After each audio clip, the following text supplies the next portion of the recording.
Welcome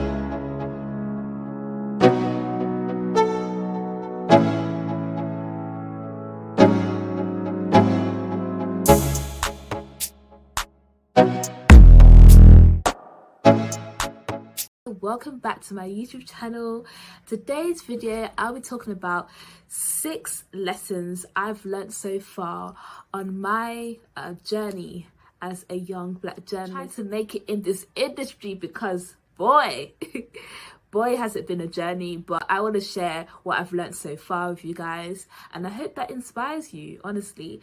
But before we get into this video, make sure you're subscribing to this video, subscribing to my YouTube channel, give this video a like, share this with someone who just needs some inspiration right now, needs some encouragement right now, trying to chase their dreams right now and just need some encouragement.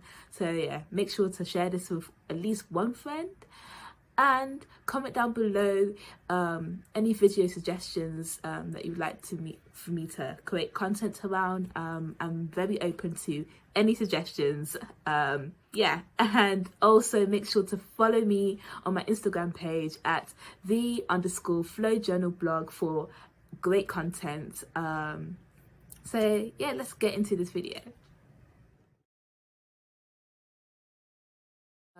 On this journey of becoming a young black journalist is to put my trust in God. I've really held on to my faith during this time. Like, I started my journalism journey during the pandemic, when there was so much uncertainty in the job market, in the world, and yeah, it was just looking peak. But I really had to learn to put my trust in God throughout the whole journey. I gave my whole dreams and aspirations. I talked to God like, God, is this journalism thing what you want me to go into? Because it was during the pandemic that I kind of changed my whole career path from doing a undergraduate in public health to doing a master's in journalism. And you might be thinking, girl, like what's going on? But it's interesting that sometimes during times of difficulties in life, that is when you kind of like realize what you actually want to do. And when you make decisions that feel like, why am I doing this? But at the same time, you feel like you need to do it. And that's exactly how I felt when I decided to make the life-changing, I say life-changing decision of going into journalism and taking that leap of faith, because it definitely was a leap of faith. But I'm so glad that I took it. So that was one lesson, and it's still a lesson that I'm holding on to put my trust in God throughout this whole journey. And it's paid off. It's really paid off, like with the amount of opportunities that it's very hard to kind of get into at times, and it's very competitive. And when I was applying for some jobs, they're expecting like 5 years experience and stuff like that. And you might be thinking, but I just studied a master's, I just did my study in journalism, isn't that enough? But it's not. You have wait a minute, what's this?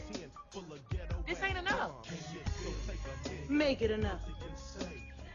It's not. You have to have that hands-on experience, and sometimes that opportunities are not given to you, and you have to make those opportunities yourself. And for me, that's what I experienced. Like further along the journey, I did get opportunities here and there, but I had to search for them. I had to be part of journalism groups and stuff and see opportunities from there. But I also did my own work in terms of setting up my personal blog during the pandemic, where I got to like really get into my writing game and really write about topics that I found really interesting. I also reached out to people who I found interesting on social media to interview. That was like, looking back, I'm just thinking like, how did I do that? I'm still working on my confidence, but I'm so like proud of myself that I took that like courage to reach out to people and be like, hey, I would love to interview you. And that's one of the things that I've enjoyed on my journey of becoming a journalist, is interviewing people that I generally find interesting.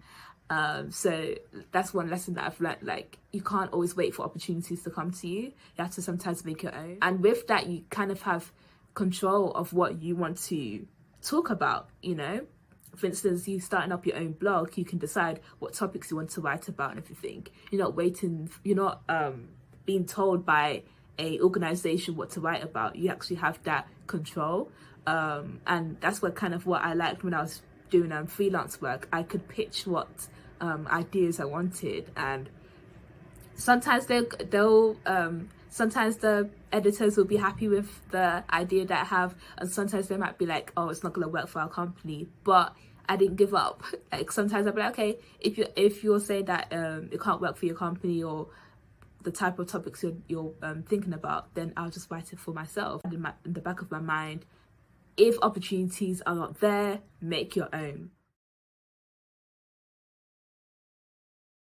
A third lesson that I've learned is that you've got to be okay with rejections. I'm going to say that again. You've got to be okay with rejections. When I tell you the amount of rejections, job rejections that I experienced during the pandemic, after the pandemic, just the whole lot. Like, it was a lot, and it was emotionally draining. And I would advise that especially when you're like a young person, or you just recently graduated and you apply for jobs, make sure to take a break, because there gets to a point where you feel like, what am I doing wrong? Like, am I not good enough and stuff? And it can just really mess with your whole like sense of self. And so it's really good to take a break, to just relax, think about other things, and like, yeah, just do things that you enjoy. And then also then take the time to kind of reflect and be like, okay, do I need work on my CV to make it look more professional, or do I need to do more volunteering work so that I can have more skills and stuff to add to my CV? And just really take the time to reflect on, okay, what can I do to help my job application? But yeah, be okay with rejection. You have to like put in your mind that rejection is not always a personal thing. Sometimes it's just that you're not suited for the role, and sometimes it can actually be a blessing in disguise, because where there were job opportunities where I was like, I really want this, I believe that it's for me, and then I look back and I'm thinking, actually, was it really for me? Like, would I have been happy in that like job environment and stuff? So sometimes rejection actually can be a blessing in disguise. And I also remembered that what is for me will be for me. And I've definitely experienced that.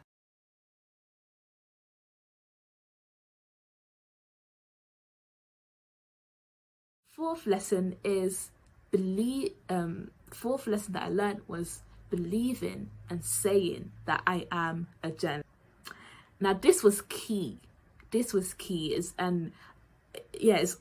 that whole thing of like changing your whole mindset of who you are and everything. Because when you're a person that is chasing a dream of yours that feels like it's unrealistic, it's impossible, you haven't seen people like yourself achieve it, or it's like a creative job and everything, and you already see the stigma towards creative jobs and stuff, creative careers, it's important to believe that you are capable. It's important to actually people ask you, okay, what do you want to be and stuff. You never want to, like, you might say, oh, you're an inspiring artist, but you never want to actually say that you are an artist. As soon as you have that dream of who you want to be, you are that. It's not just a thing that you're looking forward to become. You are that thing right now. And I had to learn that I am a writer. I am a journalist. Being a creative, like, I can say that I am a journalist. I've not only studied journalism, I've written articles, I've interviewed people, and that's all part of being a journalist.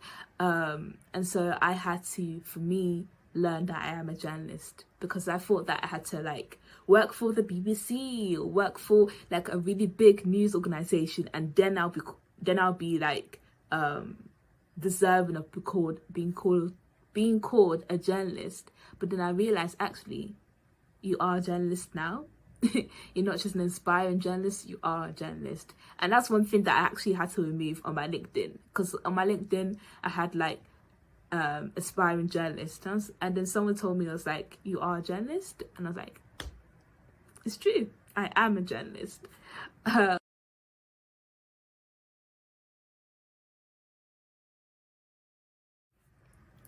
And a fifth lesson that I learned on this journey so far is to be your own cheerleader. To be your own cheerleader, because boy,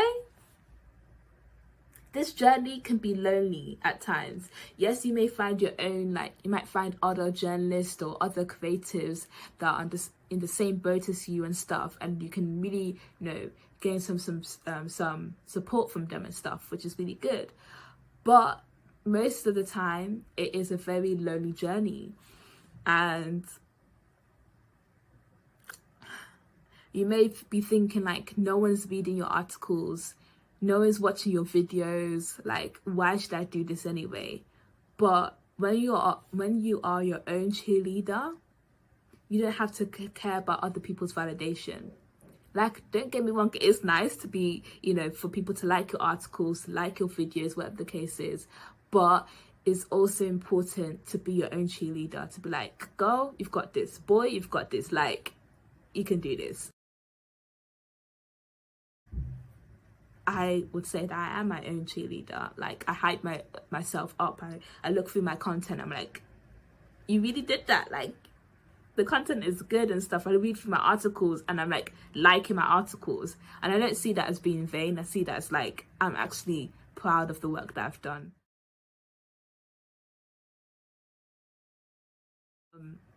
And finally, last lesson, number 6, is continuously being open to learn and being open to learn my craft. So that means like, I would say that I need to like work on this, but that means taking the time to write for myself, not just for like a publication, but write for myself so that I can improve my writing style and writing skills. That's reading other people's articles that I'm inspired by. That's kind of keeping up to date with what's happening in the news, keeping up to date what's happening in the journalism industry, so that I am fully immersed and fully equipped when it comes to like entering the journalism industry and presenting myself as a journalist. And before I end this video, I have some life updates. So in May, I had my journalism graduation, and I might insert a video here. And yeah, it was really fun, and like I was so proud. It was such a proud moment, because the journey. Yeah, let me just leave it there.